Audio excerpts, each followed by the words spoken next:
জবাবদিহি নিশ্চিত করে অগ্রাধিকার ভিত্তিতে কাজ করতে সচিবদের প্রধান উপদেষ্টার নির্দেশ, বিজয়ের সুযোগকে কাজে লাগানোর তাগিদ। কোনো দেশের নয়, কেবলই জনগণের জন্য কাজ করছে অন্তর্বর্তী সরকার, জানালেন পররাষ্ট্র উপদেষ্টা। পাশে থাকার আশ্বাস কূটনীতিকদের। দেশে ফের অস্থিরতার চেষ্টা হলে কঠোর হাতে দমনের হুঁশিয়ারি স্বরাষ্ট্র উপদেষ্টার। আইন মেনে রাজনীতি করতে সব দলের প্রতি আহ্বান। পরাজিত শক্তি বিদেশ থেকে ষড়যন্ত্র করছে বললেন মির্জা ফখরুল। বিজয়কে বিতর্কিত করতে সংখ্যালঘুদের ওপর হামলার অভিযোগ। এবং স্বাভাবিক হচ্ছে থানার পরিস্থিতি, চলছে সীমিত সেবা, সড়কের শৃঙ্খলার কাজে ফিরছেন ট্রাফিক সদস্যরা, আছেন শিক্ষার্থীরাও। দর্শক, সংবাদ রাতে দেখছিলেন একেএস টিম টিভার সংবাদ শিরোনাম। পুরো সংবাদ জুড়ে আপনাদের সাথে থাকবো আমি কানিজ লাবণী। স্বচ্ছতা ও জবাবদিহিতা নিশ্চিত করতে সচিবদের নির্দেশ দিয়েছেন প্রধান উপদেষ্টা ডক্টর মোহাম্মদ ইউনূস। সকালে রাষ্ট্রীয় অতিথি ভবন যমুনায় 25 মন্ত্রণালয়ের সচিবদের সঙ্গে বৈঠক করেন প্রধান উপদেষ্টা। তারুণ্যের শক্তি যে পরিবর্তন এনে দিয়েছে তা কাজে লাগানোর নির্দেশনা দেন তিনি। এ সময় প্রশাসনের পদবঞ্চিতদের বিষয়ে ব্যবস্থা নেয়ার আশ্বাসও দেন প্রধান উপদেষ্টা। শামীম আক্তারের রিপোর্ট। নিজ হাতে থাকা 25 মন্ত্রণালয় ও বিভাগের জ্যেষ্ঠ সচিব ও সচিবদের সঙ্গে বৈঠক করেন অন্তর্বর্তী সরকারের প্রধান উপদেষ্টা অধ্যাপক মোহাম্মদ ইউনূস। সোমবার সকাল 11:15 থেকে 1:30 পর্যন্ত চলে এই বৈঠক। পরে বৈঠকের বিষয়ে সচিবালয়ে সাংবাদিকদের ব্রিফ করেন জনপ্রশাসন মন্ত্রণালয়ের সচিব মেজবাউদ্দিন। জানান, সব মন্ত্রণালয় ও বিভাগ আরও গতিশীল করার নির্দেশ দিয়েছেন প্রধান উপদেষ্টা। এই ক্ষেত্রে তারুণ্যের শক্তিতে যে সুযোগ তৈরি হয়েছে তা কাজে লাগানোর পরামর্শ দেন তিনি। অগ্রাধিকার নির্ধারণ করার জন্য এই মুহূর্তে আমাদের অগ্রাধিকার কোন বিষয়গুলো আছে সেগুলো নির্ধারণ করে অগ্রাধিকার ভিত্তিতে কাজ করার জন্য তিনি নির্দেশনা দিয়েছেন। আর স্বচ্ছতা এবং এটা হচ্ছে সংবেদনশীলতার সাথে কাজ করা, এটাকে গুরুত্ব দেওয়ার জন্য তিনি নির্দেশনা দিয়েছেন, যাতে করে যারা যে মহৎ উদ্দেশ্য নিয়ে যে পরিবর্তন, সেই উদ্দেশ্য সাধন হয় এবং উদ্দেশ্যকে আরও বেগবান করে সামনে এগিয়ে নিয়ে যাওয়া যায়, সেই বিষয়ে তিনি নির্দেশনা দিয়েছেন। তিনি তারুণ্যের শক্তির উপরে আলোকপাত করেছেন এবং সেখানে বলেছেন যে তারুণ্যের শক্তির মাধ্যমে যে পরিবর্তনটা আসছে, এর মাধ্যমে একটা সুযোগ তৈরি হয়েছে, তো আমরা যেন এই সুযোগটাকে কাজে লাগাই। কৃষি উৎপাদন অব্যাহত রাখা এবং সার, জ্বালানি ও বিদ্যুৎ সরবরাহ স্বাভাবিক রাখতে প্রয়োজনীয় পদক্ষেপ নেওয়ার তাগিদ দেন প্রধান উপদেষ্টা। একই সঙ্গে বন্দর, রেল দ্রুত চালুর নির্দেশ দেন তিনি। সার আছে, খাদ্য আছে, বিদ্যুৎ, জ্বালানি, বন্দর এবং রেল, এই সকল বিষয়গুলোকে দ্রুত ফাংশনাল করার জন্য তিনি নির্দেশনা দিয়েছেন এবং এই ফাংশনাল করার জন্য স্থানীয় পর্যায়ে যে সকল সিদ্ধান্তগুলো নিতেই হবে সেগুলো যেন জরুরির ভিতরে নেওয়া হয়, এই জন্য তিনি নির্দেশনা দিয়েছেন। এ সময় প্রশাসনে পদবঞ্চিতদের তালিকা করে ভুলভ্রান্তি চিহ্নিত করে প্রতিকারের কথাও জানান জনপ্রশাসন সচিব। পদোন্নতি যারা বঞ্চিত হয়েছেন তাদের বিষয়গুলোকে আমরা সহানুভূতির সাথে আমরা বিবেচনা করছি এবং আমাদের ইতিমধ্যে আমরা কাজ শুরু করে দিয়েছি। শামীমা আক্তার, দেশ টিভি, ঢাকা। মাধ্যমে আমাদের নতুন সরকার কোনো বিদেশি শক্তির হয়ে নয়, কেবলই দেশের জন্য কাজ করে যাচ্ছে বলে জানিয়েছেন পররাষ্ট্র উপদেষ্টা তৌহিদ হোসেন। রাষ্ট্রীয় ভবন পদ্মায় দেশের সার্বিক পরিস্থিতি নিয়ে 64 দেশের কূটনীতিককে ব্রিফ করেন তিনি। পরে গণমাধ্যমকে জানান, অন্তর্বর্তী সরকারকে স্বাগত জানিয়ে বাংলাদেশের সঙ্গে কাজ করার কথা জানিয়েছেন কূটনীতিকরা। এ সময় পলাতক শেখ হাসিনা ভারতে থাকলেও দেশের সঙ্গে সম্পর্কে কোনো ফাটল ধরবে না বলে জানান পররাষ্ট্র উপদেষ্টা। জান্নাতুল মোহনার রিপোর্ট। দেশের সার্বিক পরিস্থিতির প্রভাব পড়েছে কূটনৈতিক মহলেও। এ নিয়ে সোমবার বিকেলে রাষ্ট্রীয় অতিথি ভবন পদ্মায় কূটনৈতিকদের সাথে বৈঠক করেন পররাষ্ট্র উপদেষ্টা মোহাম্মদ তৌহিদ হোসেন। বৈঠকে উপস্থিত ছিলেন 64 দেশের কূটনীতিকরা। অন্তর্বর্তীকালীন সরকারকে স্বাগত জানান কূটনীতিকরা। আন্দোলনে নিহতদের জন্য শোক জানিয়ে একসঙ্গে কাজ করার আশ্বাসও দেন তারা।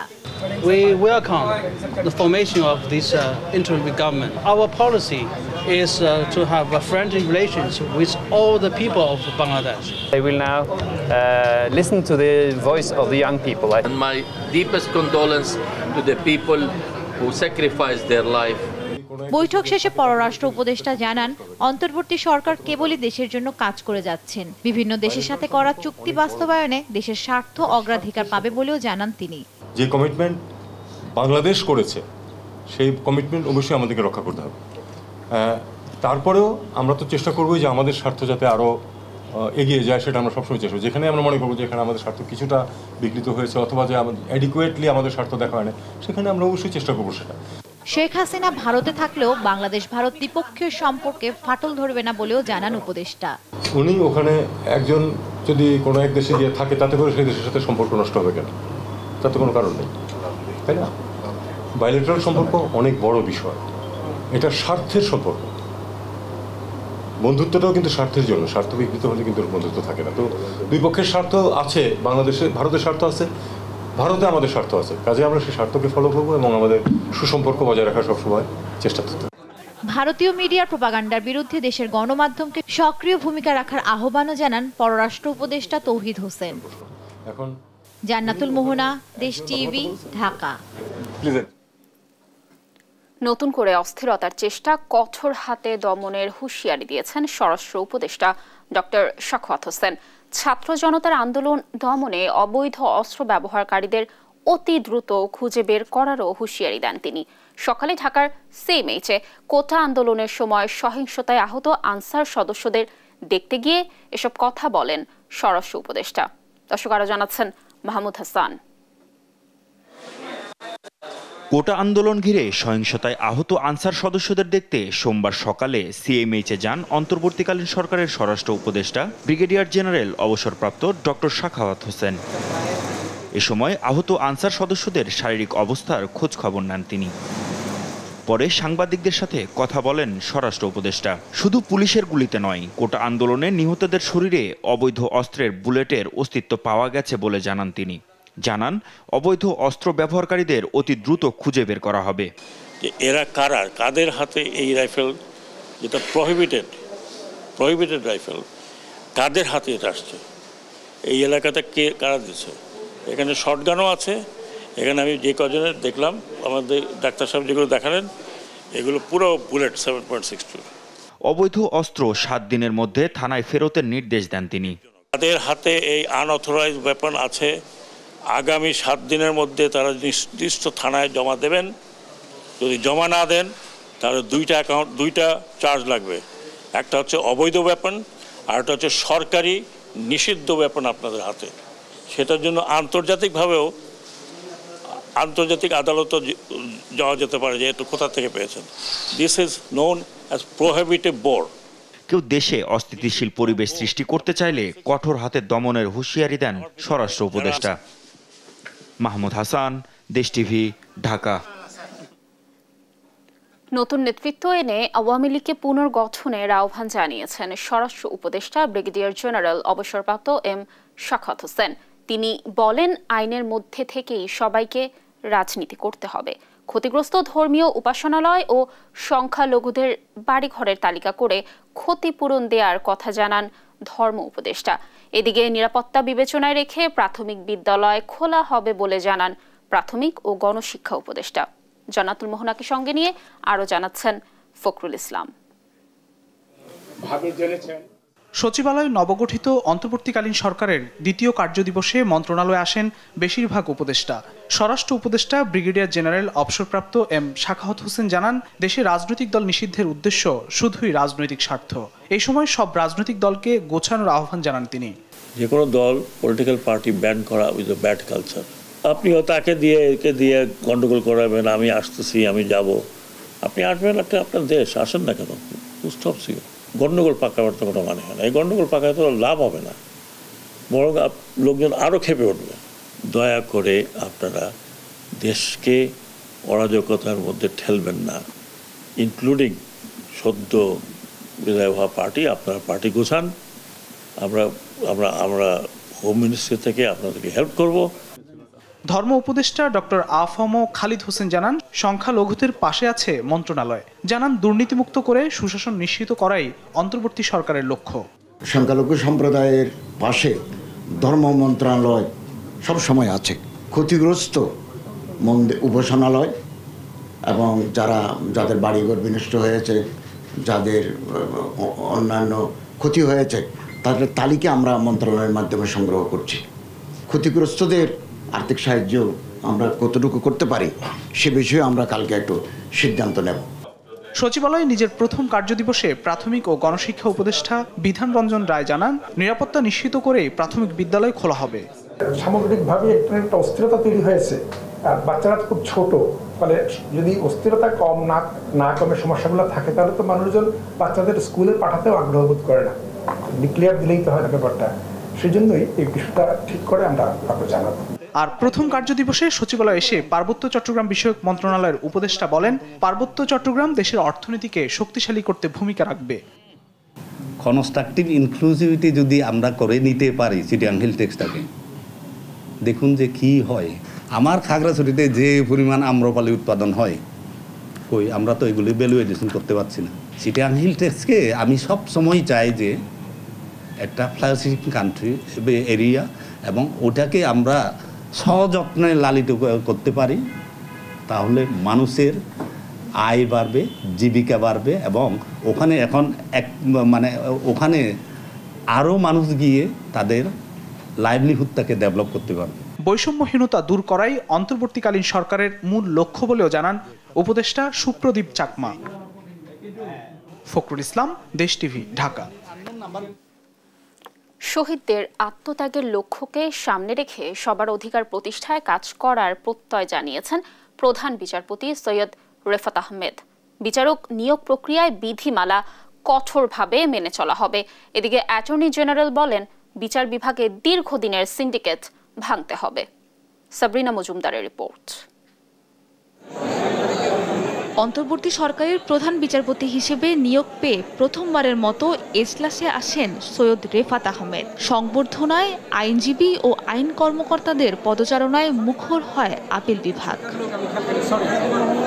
প্রথমে এজলাস কক্ষে এসে প্রধান বিচারপতি সৈয়দ রেফাত আহমেদ কোটা আন্দোলনে নিহতদের শ্রদ্ধা জানিয়ে 1 মিনিট নীরবতা পালন করেন।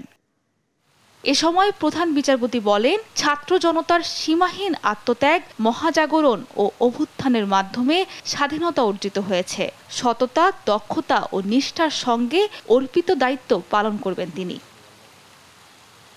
বিগত বছরগুলোতে ন্যায় বিচারের মূল্যবোধকে নষ্ট করা হয়েছে বলে মন্তব্য করেন নতুন প্রধান বিচারপতি সৈয়দ রেফাত আহমেদ। পরে সংবাদ সম্মেলনে অ্যাটর্নি জেনারেল বলেন, প্রধান বিচারপতির কাছে সিন্ডিকেট মুক্ত বিচার বিভাগ ও জাতির জন্য ন্যায় বিচারের প্রত্যাশা করেন তিনি। পৃথিবীর ইতিহাসে বিরল ঘটনা, রাজপথ থেকে বিচারপতি নাম বলা হয়, অমুককে প্রধান বিচারপতি নিয়োগ করা হোক। এই প্রেক্ষাপটে আমি বলেছি, বাংলাদেশের বিচার বিভাগে যে সিন্ডিকেট চলে আসছে দীর্ঘদিন ধরে, সেই সিন্ডিকেট ভাঙতে হবে। ন্যায় বিচার প্রতিষ্ঠা করার জন্য, মানুষের অধিকার প্রতিষ্ঠা করার জন্য সেই সিন্ডিকেট ভেঙে দিতে হবে। বিচার বিভাগের দুর্নীতি ও সিন্ডিকেট প্রসঙ্গে বার সভাপতি মাহবুব উদ্দিন খোকন বলেন, দেশের আইনের শাসন প্রতিষ্ঠার পাশাপাশি দুর্নীতির বিরুদ্ধে দেখাতে হবে জিরো টলারেন্স। সুপ্রিম কোর্টে এবং নিম্ন আদালতে সর্বক্ষেত্রে কোনো সিন্ডিকেট রাখা যাবে না। সিন্ডিকেট শেষ করে দিতে হবে, সকল প্রকার দুর্নীতি বন্ধ করতে হবে। দুর্নীতির ব্যাপারে জিরো টলারেন্স যেন উনি বজায় রাখেন, সেটা আবেদন জানাচ্ছি। এদিকে 8 দিন পর শুরু হলো সুপ্রিম কোর্টের কার্যক্রম। মঙ্গলবার থেকে নতুন করে গঠিত হাইকোর্টের 8টি বেঞ্চ বসার কথা রয়েছে। সাবরিনা মজুমদার, দেশ টিভি, ঢাকা। শিক্ষার্থীদের বিজয়কে ভিন্ন খাতে নিতে বিদেশ থেকে ষড়যন্ত্র হচ্ছে বলে অভিযোগ করেন বিএনপি মহাসচিব মির্জা ফখরুল ইসলাম আলমগীর। অন্তর্বর্তী সরকারের প্রধান উপদেষ্টার সঙ্গে বৈঠক শেষে এ কথা বলেন তিনি। এ সময় জামায়াত আমির ডাক্তার শফিকুর রহমান বলেন, দলের নামে বিভিন্ন জায়গায় সংখ্যালঘুদের উপর হামলা হচ্ছে। এ ব্যাপারে সতর্ক থাকতে নেতাকর্মীদের নির্দেশনা দেন তিনি। বিস্তারিত জানাচ্ছেন আহাদ চৌধুরী। ছাত্র জনতার বিজয়কে রুখে দিতে যারা বিদেশে বসে ষড়যন্ত্র করছে তাদের বিষয়ে সবাইকে ঐক্যবদ্ধ থাকার আহ্বান জানান বিএনপি মহাসচিব মির্জা ফখরুল ইসলাম আলমগীর। সোমবার বিকেলে রাষ্ট্রীয় অতিথি ভবন যমুনায় অন্তর্বর্তীকালীন সরকারের প্রধান উপদেষ্টার সাথে সাক্ষাৎ শেষে সাংবাদিকদের সাথে কথা বলেন বিএনপি মহাসচিব। অভিযোগ করেন, দেশকে অস্থিতিশীল করতে পরিকল্পিতভাবে সংখ্যালঘুদের উপর হামলা চালাচ্ছে পলাতক সরকার। আজকে দুর্ভাগ্যজনকভাবে সেই মহলটি যারা বাংলাদেশের অধিকারকে হরণ করে নিয়েছিল, তারা আবার বাইরে থেকে, বিদেশ থেকে, এখান থেকে পালিয়ে গিয়ে ভারতে অবস্থান নিয়ে সেখান থেকে বাংলাদেশের যে বিজয় অর্জন হয়েছে জনগণের, সেই বিজয়কে নস্যাৎ করার জন্য আবার চক্রান্ত শুরু করেছে। আমরা একটা কথা খুব স্পষ্ট করে বলেছি, এখানে এই যে তথাকথিত আপনার মাইনরিটির ওপরে অত্যাচার নির্যাতনের যে একটা গল্প ফাঁদা হয়েছে, সেই গল্পটা পুরোপুরিভাবে উদ্দেশ্যমূলক। জনগণের কল্যাণ হয় এমন বিষয়গুলোর উপর প্রাধান্য দেওয়ার কথা বলেন তিনি। জনগণ যেন ঠিক পূর্বের মতোই সেই সাম্প্রদায়িক সম্প্রীতিকে অক্ষুণ্ণ রেখে, জনগণ নিরাপত্তাকে অক্ষুণ্ণ রেখে তারা যেন এই সরকারকে সহায়তা করে, আমরাও পুরোপুরিভাবে তাদেরকে সেইভাবে সহায়তা করছি। শোক দিবসের নামে রাষ্ট্রীয় সময় নষ্ট না করে জনগণের বিষয়কে অগ্রাধিকার দিতে নতুন সরকারকে আহ্বান জানিয়েছেন বিএনপি নেতা সালাউদ্দিন। জাতির সামনে এখন প্রতিটি মুহূর্ত খুবই গুরুত্বপূর্ণ। এখন আমাদের নষ্ট করার মতো কোনো সময় নেই। কোনো শোক দিবসের ছুটি, এই সমস্ত বিষয়ে আপনারা আমাদের মতামত চেয়েছেন, আমরা দিয়েছি। অন্যদের মতামত আপনারা নেবেন এবং আপনারা সিদ্ধান্ত দিবেন। ডক্টর ইউনূসের সাথে বৈঠক শেষে জামায়াতের আমির জানান, দেশ নিয়ে কোনো ষড়যন্ত্র জনগণের ঐক্যবদ্ধ শক্তির কাছে টিকবে না। জামায়াতের নাম ভাঙিয়ে যারা সংখ্যালঘুদের উপর হামলা করছে তাদের প্রতি দলীয় নেতাকর্মীদের সজাগ থাকার আহ্বান জানান তিনি। সমাজের সকল সেকশনের মানুষ আমরা যদি সমবেতভাবে কাজ করি, ইতিবাচক মনোভাব নিয়ে পরস্পরকে সহযোগিতা করি, এখন যারা দায়িত্বে এসেছেন তাদেরকে সহযোগিতা করি, তাহলে দেশ একটা শৃঙ্খলা এবং সৌন্দর্যের ভিতরে আসবে আমরা আশা করি। দেশকে সমৃদ্ধির পথে এগিয়ে নিতে সবার কণ্ঠেই ছিল সহযোগিতার আশ্বাস। আহাদ চৌধুরী, দেশ টিভি, ঢাকা। ক্ষমতাচ্যুত প্রধানমন্ত্রী শেখ হাসিনাকে প্রধান আসামি করে আন্তর্জাতিক অপরাধ ট্রাইব্যুনালে মামলা করতে অন্তর্বর্তী সরকারের কাছে দাবি জানিয়েছে বৈষম্য বিরোধী ছাত্র আন্দোলন। বিকেলে এক বিক্ষোভ সমাবেশে এ দাবি জানায় সংগঠনটির সমন্বয়করা। খুনিদের পুনর্বাসন চিন্তা করলে কাউকে ছাড় দেয়া হবে না বলেও হুঁশিয়ারি উচ্চারণ করেন তারা। মাইনুদ্দিন আরিফের রিপোর্ট। ছাত্র জনতা হত্যার দায়ে সাবেক প্রধানমন্ত্রী শেখ হাসিনার বিচারের দাবিতে বিক্ষোভ সমাবেশ করে বৈষম্য বিরোধী ছাত্র আন্দোলনের শিক্ষার্থীরা। সোমবার বিকেলে ঢাকা বিশ্ববিদ্যালয়ের বিভিন্ন হল থেকে মিছিল নিয়ে রাজু ভাস্কর্যের পাদদেশে জড়ো হন তারা। ছাত্র সমাবেশে ছাত্র জনতা হত্যার অভিযোগে আন্তর্জাতিক অপরাধ ট্রাইব্যুনালে শেখ হাসিনা এবং তার সহযোগীদের বিরুদ্ধে মামলা করার দাবি জানান সমন্বয়করা। খুনি হাসিনাকে প্রধান আসামি করে এবং অন্যান্য যারা তার সহযোগী ছিল, এই ফ্যাসিজমের যারা ফুট সোলজার ছিল, তাদেরকে আসামি করে এই অন্তর্বর্তীকালীন সরকারের কাছে আমরা দাবি করছি খুনি হাসিনাকে আসামি করে আন্তর্জাতিক অপরাধ ট্রাইব্যুনালে মামলা দায়ের করতে হবে। কয়েকজন উপদেষ্টা এবং কয়েকটি গণমাধ্যম খুনিদের পুনর্বাসন করতে চায় এমন অভিযোগ করে তারা বলেন, এমন চিন্তা পরিহার না করলে তাদেরও টেনে নামানো হবে। আমরা সচেতন করে দিতে চাই উপদেষ্টাদের, আপনারা সচেতন হয়ে যান, আপনাদেরকে ছাত্র জনতা প্রতিহত করবে। সুতরাং খুনিদেরকে পুনর্বাসন করার কোন ধরনের চিন্তা আপনারা করবেন না। আমরা দেখতে পাচ্ছি কিছু কিছু গণমাধ্যম খুনিদের পুনর্বাসনের ষড়যন্ত্রে লিপ্ত হচ্ছে। আমরা আপনাদেরকে হুঁশিয়ার করে দিতে চাই, আমরা আপনাদেরকে আহ্বান করতে চাই, আপনারা জনতার কাতারে নেমে আসুন। প্রশাসনে থাকা স্বৈরাচার ও ফ্যাসিবাদের দোসররা অন্তর্বর্তীকালীন সরকারের বিরুদ্ধে কু করার চেষ্টা করছে বলেও অভিযোগ করেন সমন্বয়করা। আমরা দেখছি আমলাতন্ত্রের বিভিন্ন পর্যায়ে কিছু স্বৈরাচার আর ফ্যাসিবাদের হায়না এবং শকুনরা কু করার চিন্তা করছে। আমরা জানিয়ে দিতে চাই, বাংলাদেশের ছাত্র নাগরিক যখন এক হয়েছে তখন আপনাদের এসব কুকুরের মতো লেজ গুটিয়ে পালাবে। আওয়ামী সন্ত্রাসীরা অপকর্ম করছে দাবি করে ছাত্র সমাজ শক্ত হাতে তা দমন করবে বলেও হুঁশিয়ারি দেন তারা। বিদেশে বসে এখনো এই দেশের মানুষের বিরুদ্ধে তিনি ষড়যন্ত্র করে যাচ্ছেন। আমরা ছাত্র জনতা এই ফ্যাসিবাদী হাসিনা এবং আওয়ামী লীগের সমস্ত ষড়যন্ত্রকে রুখে দেব। 15 আগস্ট নিয়ে ষড়যন্ত্র আঁকছে, কোনোভাবেই 15 আগস্ট নিয়ে তাদের ষড়যন্ত্রকে আমরা সফল হতে দেব না। মাইনুদ্দিন আরিফ, দেশ টিভি, ঢাকা। দর্শক, এই ছিল এখনকার সংবাদ রাত। পরের বুলেটিন দেখার আমন্ত্রণ রইল, সাথে থাকার জন্য ধন্যবাদ।